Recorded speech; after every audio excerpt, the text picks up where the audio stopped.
বন্ধুরা, এখন আমি যে বিষয়টার ওপর কথা বলবো সেটা আমাদের জীবন পথে এগিয়ে চলতে গিয়ে আসা নানা রকমের প্রতিকূলতার বিরুদ্ধে। আমরা জীবন পথে এগিয়ে চলতে গেলে আমাদের সব সময় সমান যায় না। কখনো সুখ, কখনো দুঃখ, কখনো আলো, কখনো অন্ধকার। এই বিষয়গুলোকে সহজভাবে নিতে সব মানুষ পারে না।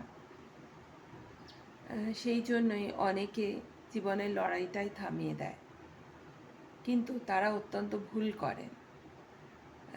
জীবনে গীতায় বলা আছে, ধৈর্য হচ্ছে জীবনের সবচেয়ে বড় একটা অর্জন। তো ধৈর্যটা ধরে রাখতে হবে, কারণ জীবনে চিরস্থায়ী বলে কিছুই হয় না, পরিবর্তনশীলই হয় জীবন। দুঃখের রাত্রি বড় হলেও সুখের আলো ফুটবেই। সেই জন্য জীবন পথে হেরে গেলেও আবার দ্বিগুণ উদ্যম নিয়ে কাজ শুরু করতে হবে, জিততে চেষ্টা করতে হবে।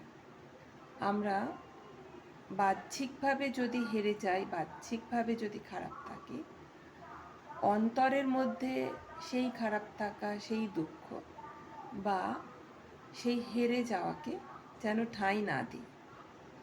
অন্তর থেকে এগুলোকে যাতে খুব সহজেই সরিয়ে ফেলতে পারি, তবেই আমরা আবার দ্বিগুণ উদ্যম নিয়ে কাজ শুরু করতে পারব এবং হয়তো অনেক সময় সুখের আলো দেখতে পাব, কারণ দুঃখের পরেই সুখের সূচনা হয়।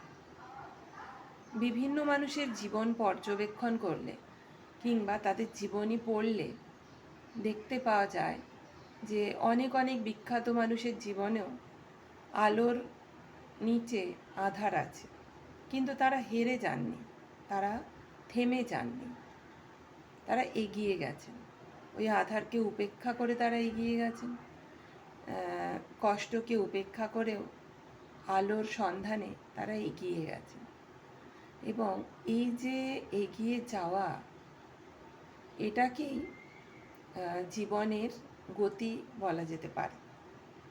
আর এই এগিয়ে চলার ফলেই তারা কিন্তু একসময় তাদের লক্ষ্য হাসিল করতে পেরেছেন, জীবন যুদ্ধে জয়ী হতে পেরেছেন এবং সুখকে, অদৃশ্য সুখকে দৃশ্যমান করতে পেরেছেন, সুখকে আলিঙ্গন করতে পেরেছেন।